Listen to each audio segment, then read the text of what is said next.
Assalomu alaykum, rahmatullohi va barakot.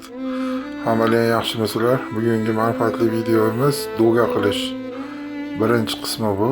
Mana bu plastik turbalar. Bu turbalar tovuq fermasidan chiqqan. Mana uchidagi nasatkalari suv ichadigan. Shularni olib tashlab, tozalab, buni bo'yi 4 metrdan standart. Ikkita nimamizga, pushtamizga bitta qilib yopamiz.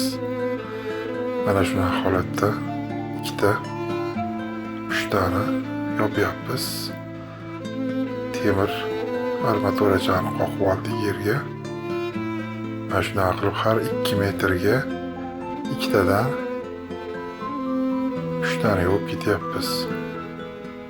Ko'pchiligimiz obuna bo'lmasdan ko'ryapti ekanmiz videolarda. Obuna bo'lib like tugmalarini bosing.